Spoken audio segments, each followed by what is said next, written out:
नमस्कार, आप देख रहे हैं मनी 9 और मैं हूं आपके साथ विशाल शर्मा। बजट को लेकर जो सरगर्मियां हैं वो तेज हो गई हैं। 1 फरवरी 2025 को यानी दिन शनिवार को बजट पेश होगा। इसी को लेकर प्रधानमंत्री मोदी के साथ प्री बजट कंसल्टेशन की एक बैठक हुई है, जिसमें तमाम मिनिस्ट्रीज, देश की वित्त मंत्री निर्मला सीतारमण के साथ साथ जितने भी लोग हैं, इकोनॉमिस्ट, वो सभी लोग जुड़े और उसका फोकस रहा कि 7 से 8% की जो ग्रोथ है उसको हासिल करेंगे।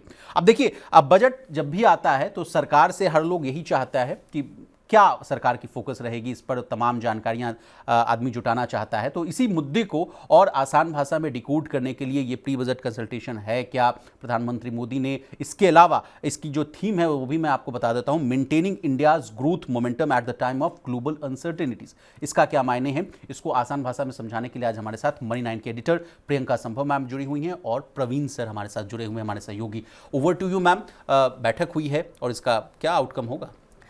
आउटकम तो हमें अब जब बजट पेश होगा तब पता चलेगा विशाल, लेकिन टू सेट द टोन ये हो गया कि बजट का टोन सेट हो गया है। ग्रोथ सरकार के लिए सबसे बड़ी जो है प्राथमिकता रहने वाली है। 7 से 8 इनका कहना है कि हम वहां तक पहुंचना चाहते हैं और 7 से 8 जो है वो नंबर ऐसा दिख रहा है, जब इसके पहले हमने जो देखा एक स्लंप देखा 5.4% की जो ग्रोथ के नंबर्स ने हिला दिया है सरकार को। और अब सरकार एकदम फोरफ्रंट पर आकर कह रही है कि अब वो आगे आएगी और 7 से 8 को टारगेट करेगी, गिवन जिस तरह की जियोपॉलिटिकल टेंशन है, ग्लोबल अनसर्टेनिटी है, यूएस और चाइना के बीच में टैरिफ वॉर है। और इन सब के बीच में प्रधानमंत्री मोदी ने अपने सलाहकारों के साथ, इकोनॉमिस्ट्स के साथ, सबके साथ मिलकर कह दिया कि हम 7 से 8 को टारगेट करेंगे, जिसके लिए क्या करना होगा, एम्प्लॉयमेंट पर काम करना होगा, स्किल डेवलपमेंट पर काम करना होगा, प्रोडक्टिविटी बढ़ानी होगी, एक्सपोर्ट्स पर काम करना होगा। लेकिन फोकस साफ है, ये होगा ग्रोथ वाला बजट, जिसमें फोकस रहने वाला है कि क्या ऐसे कदम उठाए जाएं। नीति निर्माताओं को एक रोड मैप देना होगा कि वो 7 से 8 तक कैसे ले जाएंगी, जब हम आज बैठे हुए हैं 5.4 पर। आरबीआई तक को अपने ग्रोथ के फिगर्स को रिवाइज करके नीचे लाना पड़ा। 6.6 था आरबीआई का ग्रोथ का आंकड़ा। Over to you Praveen sir, कैसे देख रहे हैं इस खबर को? ये प्री बजट कंसल्टेशन है क्या और ये ग्लोबल अनसर्टेनिटीज थीम में डाला गया है, इसका क्या इफेक्ट है सर? देखिए, पूरा मामला बड़ा है क्योंकि बजट को हर साल अक्टूबर से नवंबर से शुरू हो जाती है पूरी प्रक्रिया। इंडस्ट्री के साथ मीटिंग होती है वित्त मंत्री की और बाकी स्टेट्स के साथ मीटिंग होती है, सबकी डिमांड्स वो लेते हैं। इसी क्रम में अब चूंकि 1 महीना लगभग बचा है बजट को आने में, तो प्रधानमंत्री के साथ पूरी एक बैठक हुई है और इस बात के कयास लगातार लगाए जा रहे थे जब 5.4% की ग्रोथ आई थी सितंबर क्वार्टर की, कि आखिर बजट में सरकार का फोकस रहने कहां वाला है सर। क्योंकि एक चुनौती केवल गिरती हुई ग्रोथ रेट नहीं है, पब्लिक का जो कंजम्पशन है, जो स्पेंडिंग है, वो लगातार कमजोर हो रहा है। चाहे कारों की बिक्री हो, चाहे रूरल डिमांड, बिल्कुल रूरल डिमांड हो, एफएमसीजी की जो रोजमर्रा की जरूरत की चीजें हैं, उनकी सेल्स जब डाउन होने लगी तो सरकार के अब कान खड़े हुए हैं और सरकार का अब जो वही बात जो कयास लगाए जा रहे थे, अब उसमें चीजें ये साफ होके आ रही हैं कि सरकार का पूरा फोकस इस बजट में ग्रोथ पे रह सकता है। पिछले साल 8.2% की ग्रोथ थी, इस साल अब जब 5.4% पे आए तो आरबीआई ने भी अभी जब अपनी मॉनेटरी पॉलिसी जारी की तो उसमें 7.2% का जो उनका प्रेडिक्शन था 2024 के लिए, उसको घटा के उन्होंने इसको कम करके 6.6% कर दिया है। सरकार चाहती है कि एटलीस्ट 7% की ग्रोथ रेट हमारी बनी रहे, जो पिछले 3-4 फिस्कल से लगातार वो मेंटेन किए हुए हैं और जिसको लेके बार बार कहा जाता है कि भारत दुनिया का ब्राइट स्पॉट है, बड़ी मेजर इकोनॉमीज में सबसे तेज ग्रोथ रेट है। सरकार ने टोन सेट कर दी है, वित्त मंत्री के पाले में अब गेंद होगी कि उनको कैसे मेजर्स लेने हैं जिससे कि ग्रोथ को वो स्पर्ट कर सकें।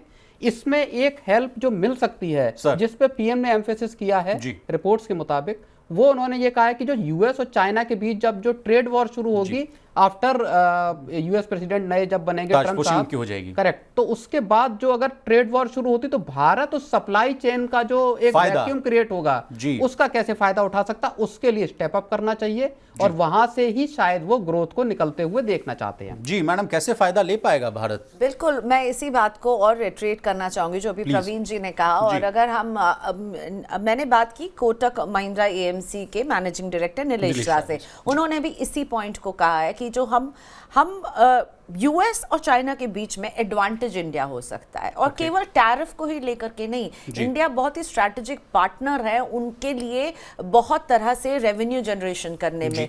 हमारे छात्र वहां जा रहे हैं, टूरिज्म हम उनको बहुत अच्छा खासा दे रहे हैं, तो केवल वो टैरिफ का जो एक मुद्दा है उसको नहीं देख करके आईटी स्पेस, आर्टिफिशियल इंटेलिजेंस, हमारे हेल्थ केयर एक्सपर्ट्स जो वहां जाकर के काम कर रहे हैं और उनके इंजीनियर्स जो काम कर रहे हैं, बिल्कुल। सो ये स्ट्रैटेजिक पार्टनरशिप जो है वो हो सकती है। सो जहां यूएस और चाइना भिड़ रहे हैं, यहाँ एडवांटेज इंडिया कैसे हो सकता है। नीलेश सा के मेरे इस इंटरव्यू को आप मनी 9 पर देख सकते हैं, उसका लिंक हम इस शो के भी डिस्क्रिप्शन में डाल देंगे विशाल, तो लोग सुन सकते हैं कि उन्होंने एग्जैक्टली किन किन पॉइंट्स पर कहा है कि ट्रंप के साथ हाथ मिलाना, बातचीत के चैनल खोलना इंडिया के लिए इस वक्त बहुत अच्छा हो सकता है। जी प्रवीण सर, लेकिन मैं मार्केट्स को देख रहा था तो सितंबर की पीक से हमारे जो बाजार हैं वो 11% गिरे हैं, और चाइना के बाजार में आपने कहा कि 20% की तेजी आई है।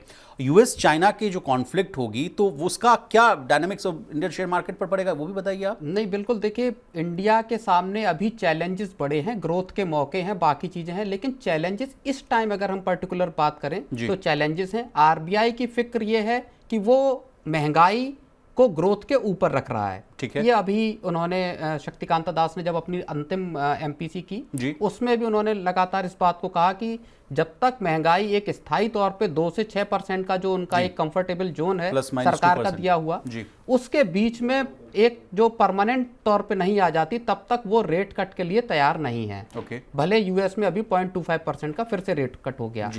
अब नए गवर्नर भी आ गए हैं, संजय मल्होत्रा जी, उनके सामने अब चैलेंज है कि फरवरी में जब नई एमपीसी की बैठक होगी, उनकी अगुवाई में पहली बैठक होगी, क्या वो रेट कट करते हैं जी, ये एक बड़ा चैलेंज है। स्पेंडिंग का मैंने बताया, चीन के साथ जो अमेरिका का डायनेमिक्स बन रहा है वो तो चीज है ही, लेकिन इंडिया के साथ भी अमेरिका के प्रॉब्लम्स क्रिएट हो सकती हैं, क्योंकि अमेरिका इस टाइम प्रोटेक्शनिज्म के रास्ते पे बढ़ता हुआ नजर आ रहा है। जो टैरिफ वार है उसमें वो चाहेंगे कि भारत के भी जो प्रोडक्ट हैं इंडियन मार्केट का एक्सेस मिले, और अमेरिकी जो प्रोडक्ट हैं उनको भी उतना ही इंपोर्ट पे रखा जाए जितना भारतीय प्रोडक्ट्स के लिए अमेरिका में है। ये मोटी मोटी सोच समझ में आ रही है अमेरिका की इस वक्त।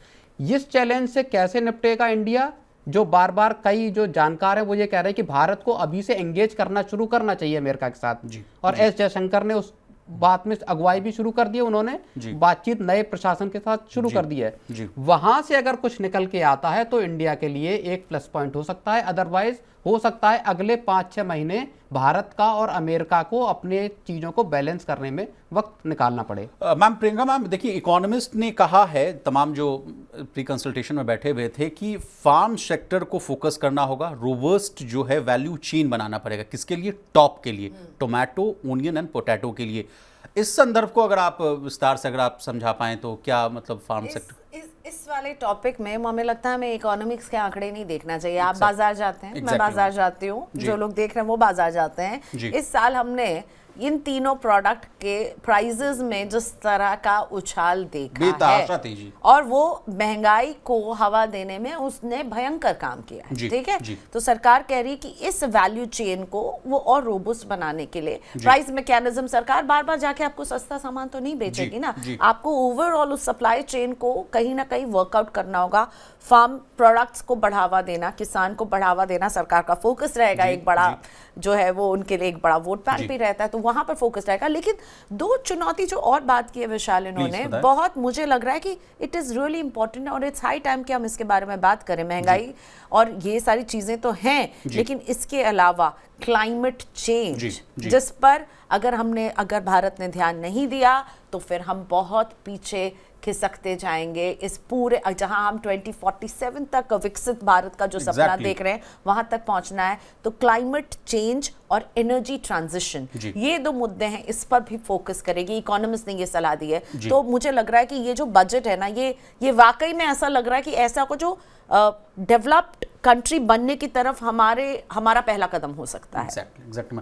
प्रवीण सर, एनर्जी ट्रांजिशन पर आप कुछ और वैल्यू एडिशन कर सकते हैं? एनर्जी ट्रांजिशन की बात मैं हमने बताई, भारत को में एनर्जी की डिमांड लगातार बढ़ रही, रिन्यूएबल एनर्जी के सेक्टर में इंडिया बिल्कुल नेट जीरो की तरफ बढ़ने। एक जो बड़ी चीज है जिसको सरकार को जिस पे फोकस करना चाहिए वो मुझे लगता है कि लोगों को जेब में उनकी किस तरह से राहत दी जाए। जी। अभी जब बैठक हुई, बिल्कुल, अभी जब बैठक हुई जीएसटी की जीएसटी काउंसिल की 55वीं, उसमें आप देखिए कि पूरा मसला चला गया पॉपकॉर्न पर सर। सॉल्टेड पे लगाना है या कैरामल वाला जो पॉपकॉर्न है उस पर कितना टैक्स लगाना है, और उसको लेके जिस तरह की क्रिटिसिज्म सरकार का हो रहा है, पॉलिसी मेकर्स का हो रहा है, ये एक बड़ी मुश्किल स्थिति है जहां सरकार को ये सोचना चाहिए कि लोगों के हाथ में पैसे कैसे आए, बजट एक हाँ बचे, उनकी जेब में पैसे कैसे बचें, लोगों की इनकम कैसे बढ़े, क्योंकि और उसका तरीका वो बजट में ही निकाल सकते हैं। फाइनेंस मिनिस्टर को, पॉलिसी मेकर्स को ये जरूर जोर करना चाहिए कि किसी तरह से लोगों के पास पैसे बचें ताकि लोगों का खर्च बढ़े और इकोनॉमी में जो ग्रोथ आएगी वो वहीं से आएगी। इस वक्त जो सरकार का एजेंडा है कि जहां से संभव तरीका है वहां से लोगों की जेब से पैसा निकाला जाए, वो एक नेगेटिव पॉइंट हो सकता है। तो प्रवीण सर, मेरा अगला सवाल ये होगा कि क्या बजट में मिडिल क्लास को राहत मिल सकती है? क्या टैक्स में कुछ कटौती देखा जा सकता है? टैक्स की जानकार प्रियंका मैम है, बेहतर बताएंगे कि क्या वाकई कुछ उम्मीद की जा सकती है या नहीं। जी मैम। वेरी फ्रैंकली मुझे नहीं लग रहा है कि कुछ मिलने वाला है टैक्स के फ्रंट पर, क्योंकि ऑलरेडी इस सरकार ने अपने पिछली बजट में जिस तरह से न्यू टैक्स रिजीम को लाया, ये वादा तो उन्होंने पूरा कर दिया ना कि टैक्स का बोझ वो हल्का करेंगे। अब उनका फोकस इस पर होना चाहिए कि कितने टैक्स बेस बढ़ाने के तरफ एक कदम तो उठ गया, क्योंकि अब हमने देखा है इस बार अभी तक फाइनेंशियल ईयर जो पिछला रहा है, असेसमेंट ईयर 24-25 और financial year 23-24, 8 crore ITR file हो चुके हैं। और एक समय में हम जब बात करते थे तब 3 करोड़, 2 करोड़, 2.5 करोड़ होते थे, 8 करोड़, लेकिन तब भी हमारी जनसंख्या के पैमाने में ये 8 करोड़ भी कम है। अब इन 8 करोड़ में कितनों ने टैक्स अदा किया है, वो अभी भी कम है। तो ऐसे में हाँ, मात्र 1 करोड़। तो इसमें क्या है कि अभी मुझे नहीं लगता सरकार इस मूड में, क्योंकि सरकार के पास अभी वो एक तरह से बेस भी है ना, अभी उनको चिंता करनी है भैया ग्रोथ कहाँ जा रहा है, उनको अभी बड़े बड़े कदम उठाने हैं। और ऐसे में मुझे लग रहा है फिर से इस बार टैक्स पेयर की जेब में कुछ आने वाला नहीं है। लेकिन हाँ, स्पेंडिंग पावर बढ़ानी है तो क्या ये राहत मिल सकती है? हम टैक्स पेयर हर साल ये सपना देखते हैं कि टैक्स कम होगा, होता तो कुछ है नहीं। हमें तो लग रहा है कि ओल्ड टैक्स रिजीम को अलविदा कहने वाले हैं इस बार। विचार जी। तो बहुत शुक्रिया सर, आप दोनों ने अपना कीमती समय दिया। आगे भी अगर बजट को लेकर कोई भी ताज़ा तरीन खबर होगी तो हम आपके साथ सबसे पहले जुड़ेंगे। बजट तक स्पेशल कवरेज चलेगा मनी 9 पर, तो आप हमारे प्लेटफॉर्म पर जब हमेशा जुड़े रहिए। लाइक, शेयर और सब्सक्राइब करना मत भूलिएगा।